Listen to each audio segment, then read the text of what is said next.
am I trying to say? The only person that have a voice shouting Pan-Africanism today is Malema, and he is in the government of South Africa. So if you know that you actually love Africa and you really want Pan-Africanism to come to reality, there is a need for you to support Biafra, because that is where the Pan-Africanism will rise. You need people in the government that knows what Africa people need. And Biafra have young, vibrant men and women who will make that Pan-Africanism to become a reality. So if you don't support Biafra, your dream is dead and dead on arrival. My fellow Biafrans, December 2nd, we are going to make history.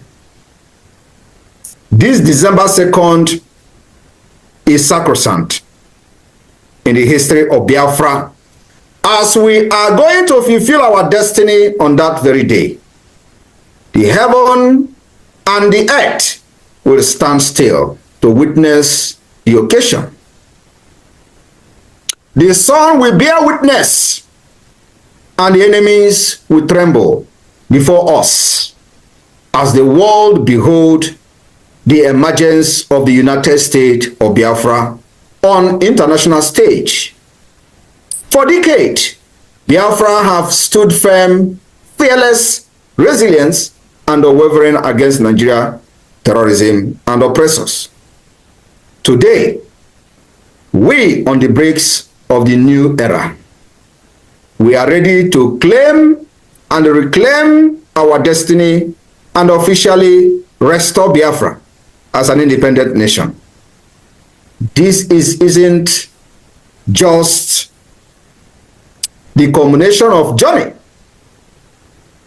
It is fulfillment of a dream that our ancestors and heroes set in motion long time ago, between 1967 and 1970.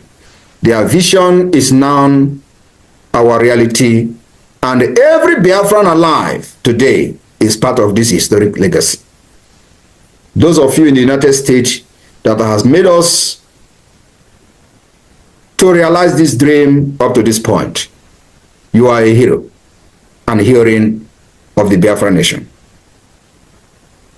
The Biafra Convention 2024, from November 29 to December 3rd, 2024, these days, Biafran from all over the walks of life will gather in Lahti, Finland, for a 5-day event that will mark the beginning of the new era for generations to come.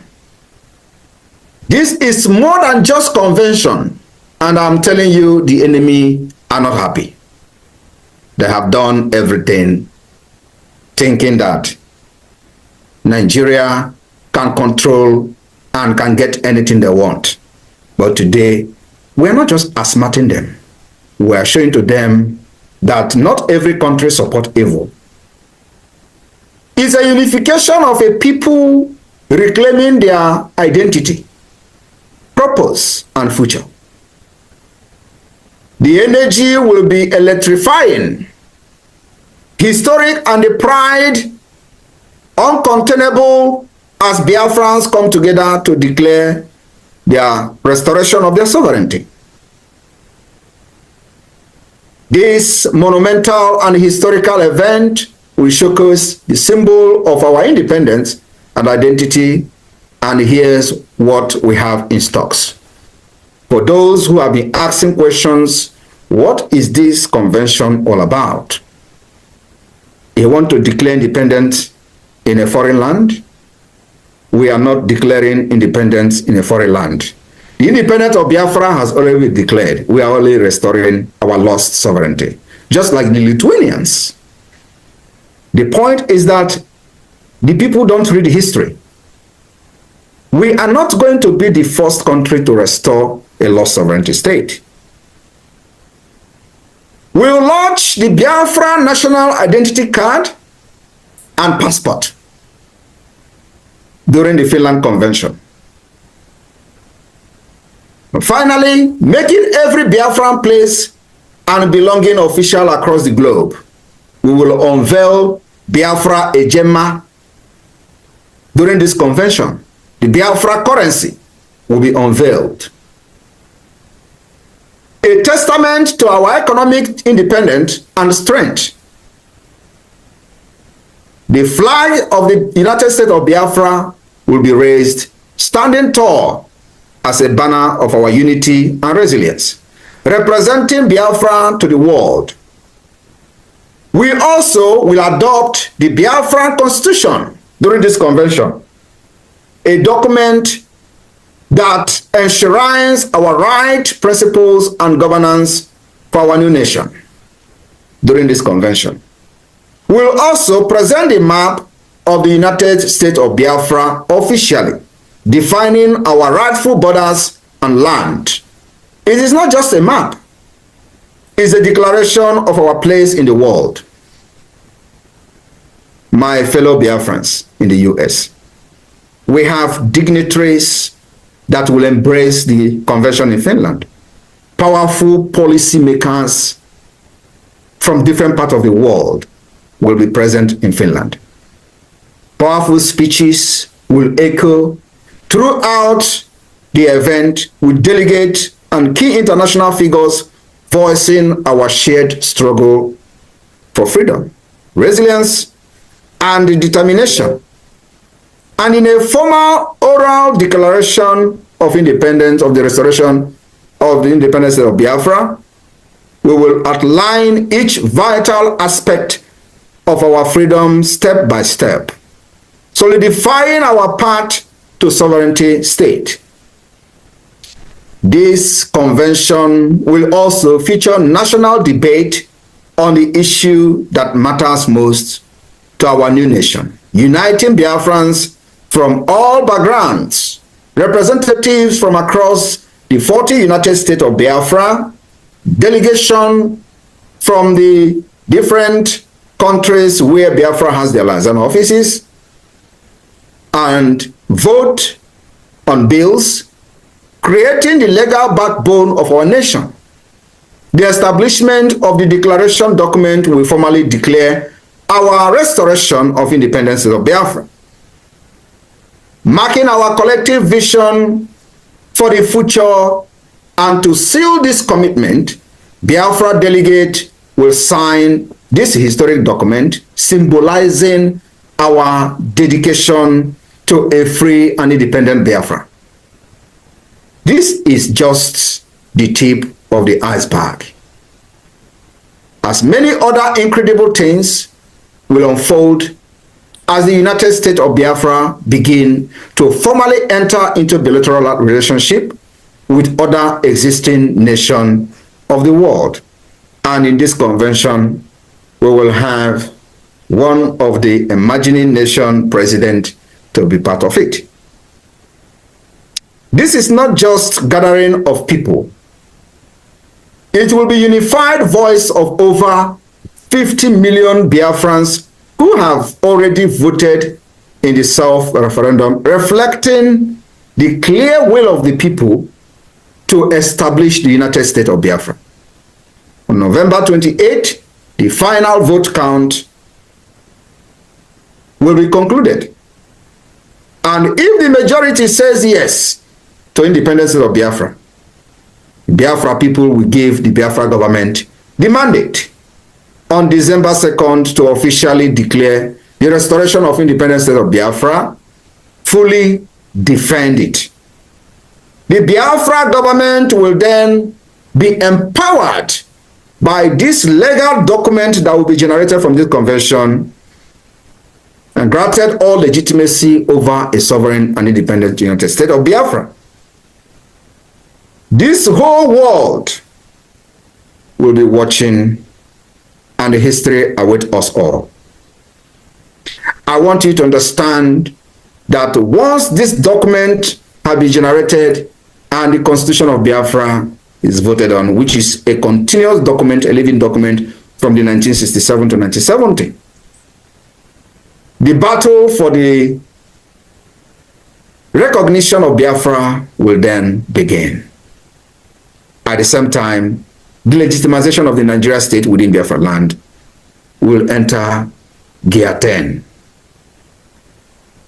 And as that is happening, we will continue to make sure, like the court have shut down today, we will not have any single Nigerian representative from that institution, because what they have done to us will take us decades to recover.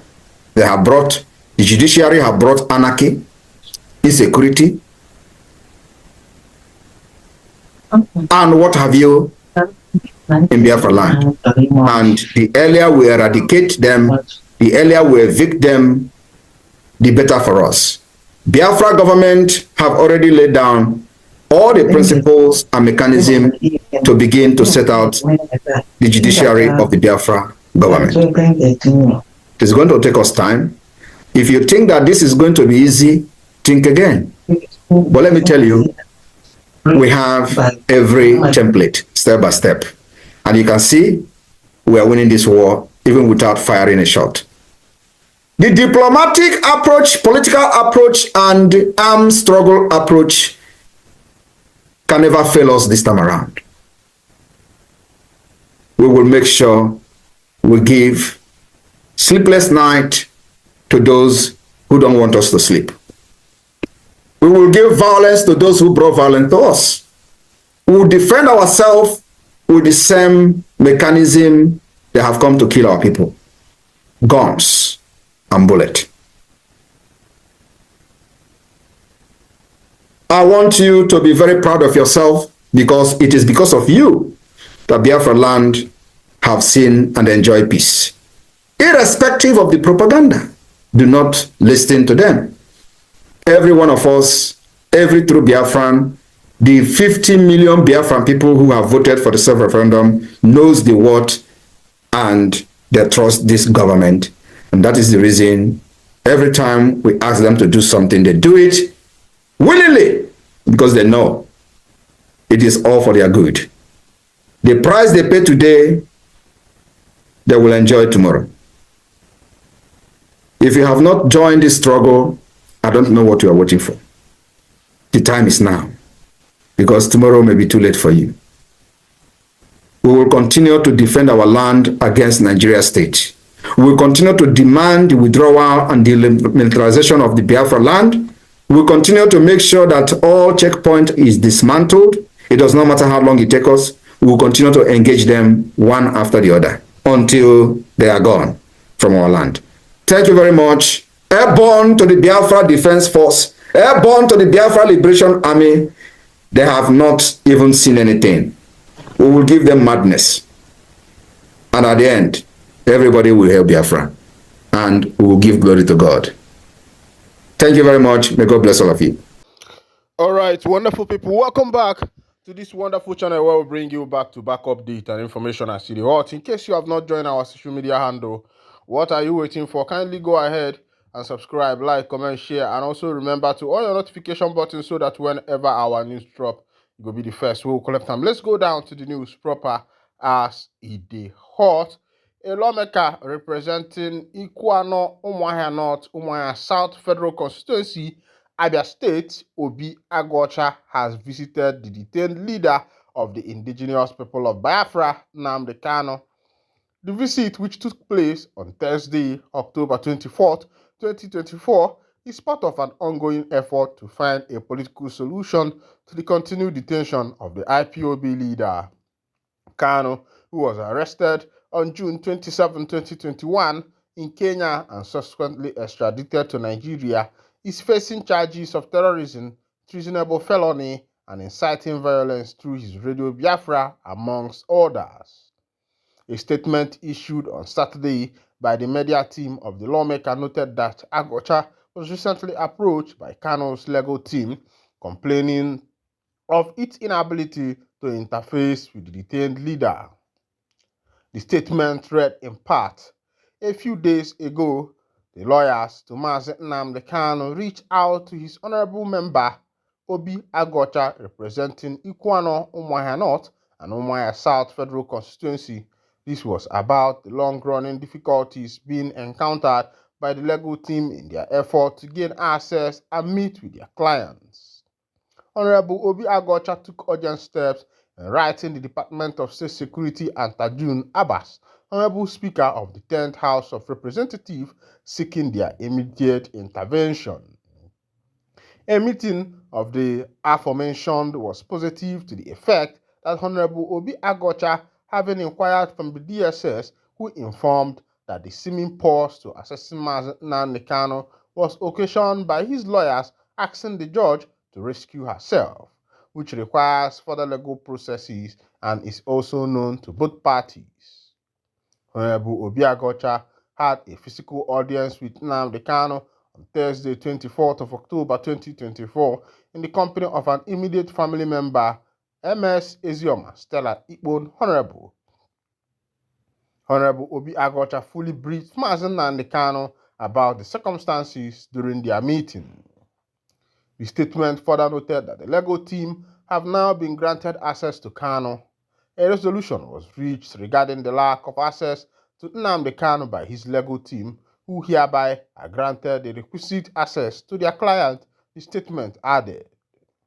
It also condemned the DSS leadership in its handling of the medical needs of Kanu, saying Nnamdi Kanu is keeping well and looks strong.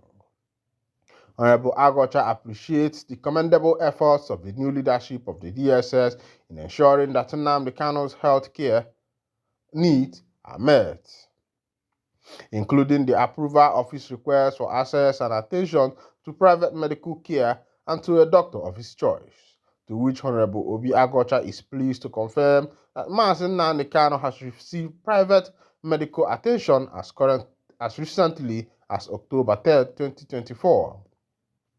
Honorable Agocha deeply appreciates the uncommon and courageous effort of the Honorable Speaker of the 10th House of Representatives of his quick intervention, which has facilitated these positive outcomes. It should be noted that Mazen Nnamdi Kanu's fundamental human rights are guaranteed under the 1999 Nigeria Constitution as amended and other relevant instruments of the Nigerian United Nations should be upheld. Honorable Obi Agocha remains optimistic that in the end, a political solution will be achieved, leading to the release of Mazen Nnamdi Kanu and also for the peace and stability of the southeastern people. All right, welcome back. We are just coming from Mazen Nnamdi Kanu's detention center in the DSS custody, where Honorable Obi Agocha visited Nnamdi Kanu.